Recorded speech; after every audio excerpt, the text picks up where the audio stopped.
आमदाराला कटवूनच गेलो. हे आमदारच नाही, आम्हाला दोन्ही बी नाही पाहिजे.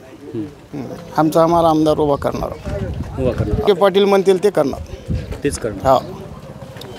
कसं आहे, सुविधाच काही नाही तर काय हे लोक दोघं एकदा हे न होतं, एकदा हे न होतं. आलटून पलटून हेच चालू आहे. आता आम्ही तरुण एक उभा करणार, जरांगे पाटील म्हणतील. अहमदपूर तालुक्याचा विकास जेवढा व्हायला पाहिजे तेवढा झालेला नाही. आणि शेतमालाला भाव नसल्यामुळे शेतकरी हवालदिल झालेले आहेत.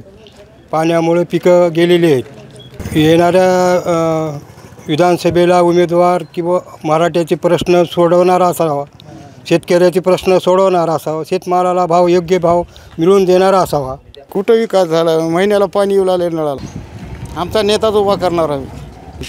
काय मुद्द्यावरती निवडणूक व्हायला? सुविधा तर अजून भरपूर राहिलेल्या आहेत, पण जे उमेदवार जरांगे पाटील देतील आम्ही त्यांच्या पाठीमागं खंबीरपणे उभी राहू. त्याच्यापैकी तरी एक बी पूर्ण झालेलं नाही पाटलासोबत असं. कारण की आम्हाला आरक्षण सगळ्यात महत्त्वाचं आरक्षण आहे आजच्या घडीला. आज आमच्या म्हणजे अहमदपूर तालुक्यामध्ये सगळ्यात जास्त बेरोजगारी अहमदपूर तालुक्यामध्ये आहे. स्वतःच्या घशामध्ये घालायचा नीतिमंडळाचा प्रयत्न चालू आहे सध्याच्या परिस्थितीला.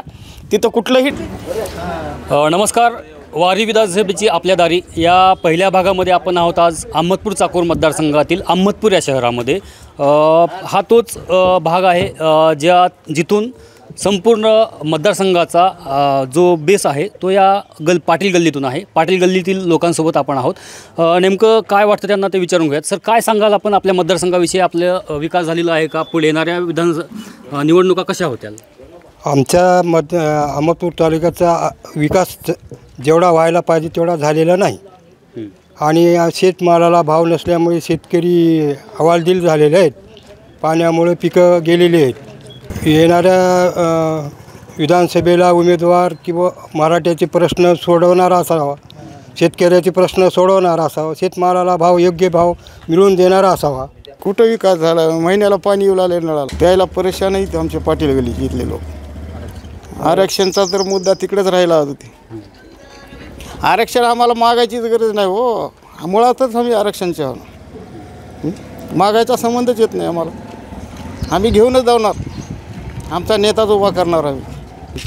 काय मुद्द्यावरती निवडणूक व्हायला? सुविधा तर अजून भरपूर राहिलेल्या आहेत, पण जे उमेदवार जरांगे पाटील देतील आम्ही त्यांच्या पाठीमागं खंबीरपणे उभी राहू. आणि आम्ही 17-18च्या बी मोर्चात होतो, आता 23-24च्या बी मोर्चामध्ये आहे. पण 17-18ला असा एकमेव आम्हाला एक कोणी ही नव्हता. आता 23-24ला आम्हाला एक जरांगे पाटील असा माणूस भेटला आहे. पुढे आम्ही हे करू.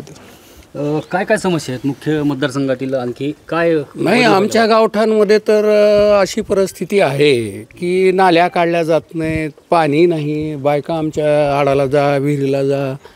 त्याच्यानंतर रस्त्याची अवस्था एवढी दुरवस्था आहे. आता गणेशोत्सव तोंडावर आहे. रस्त्याचे हाल बघा, कचरा बघा तुम्ही, बघायचं तर इथं पडलेला काहीच नाही. व्यवस्थापन, नगरपालिकेचं काही व्यवस्थापन नाही. रस्त्यातून मोठी गाडी यायचं म्हटलं तर अतिक्रमण आहेत रस्त्यामध्ये.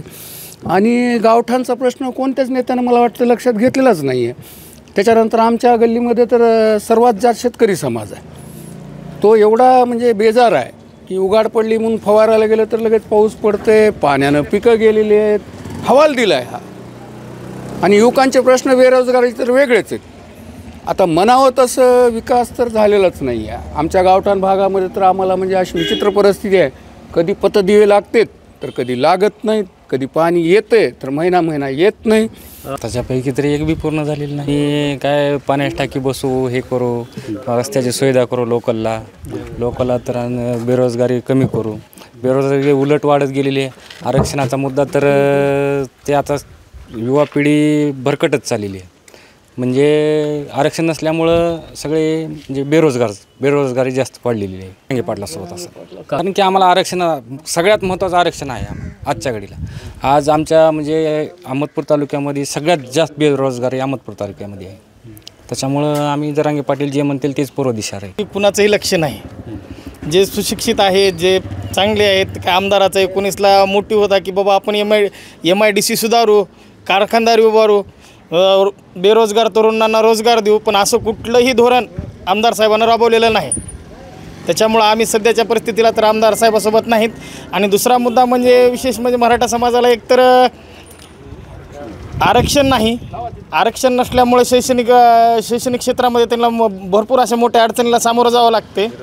बेरोजगारी तर आहे. बेरोजगारी असल्यामुळं असं कॉर्पोरेशनमध्ये सुद्धा कुठे जॉब नाहीत. आता एवढी मोठी MIDC आहे, एवढी मोठी जमीन आहे अहमदपूर तालुक्याला, त्या जमिनीचा वापर स्वतःच्या घशामध्ये घालायचा नेते मंडळीचा प्रयत्न चालू आहे सध्याच्या परिस्थितीला. तिथं कुठलंही जो कोणी उमेदवार असेल, जो सर्व समाज बांधवांच्या, फक्त मराठा समाजाच्याच नाही तर इतर समाज बांधवांमध्येही काही गरजवंत आहेत. OBC मधला काही संपूर्ण समाज आरक्षण भेटला म्हणतो काही धनसंपन्न झालं नाही किंवा त्यांचं आर्थिक परिस्थिती सुधारली अशी नाही.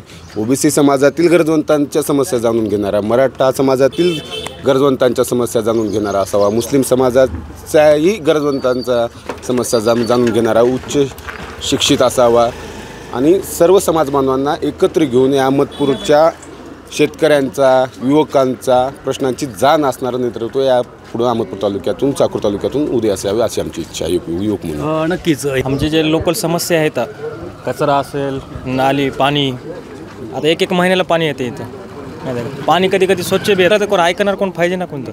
कितीदा विचारायचं. निवेदन भरपूर दिले तिथं आम्ही गणेश मंडळातर्फे दिलेले आहेत निवेदन, तरी पण कोणी ऐकत नाही.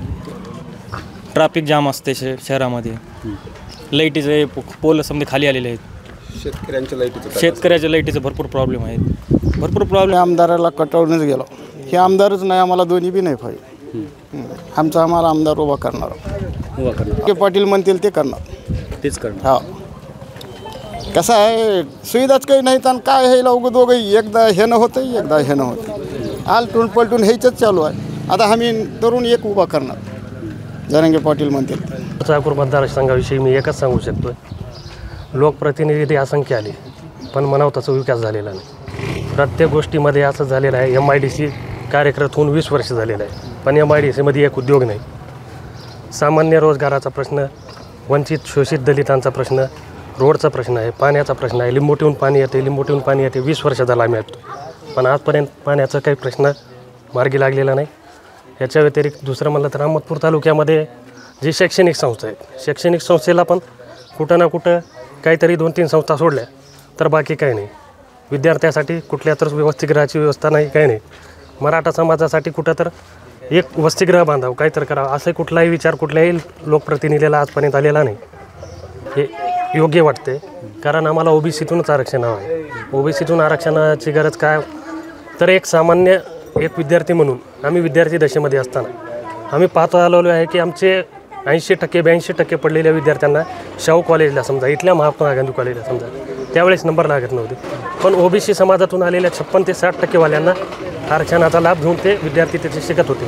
त्यापासून आमच्यासारखे इंजिनियर, डॉक्टर भरपूर जण वंचित राहिले, हे मी सांगू शकतो एवढं. ठीक आहे. चालू. नक्कीच आत्ता आपण अहमदपूर शहरातील जो आढावा घेतलेला आहे तो अहमदपूर येथून घेतलेला आहे, पाटील गल्ली येथून, आणि याचा परिणाम जो आहे तो संपूर्ण अहमदपूर आणि चाकूर विधानसभा मतदारसंघावरती होणार आहे. मी सहकारी विवेक जगतापसह सचिन न्यूज प्ले, सचिन सोळंके, लातूर.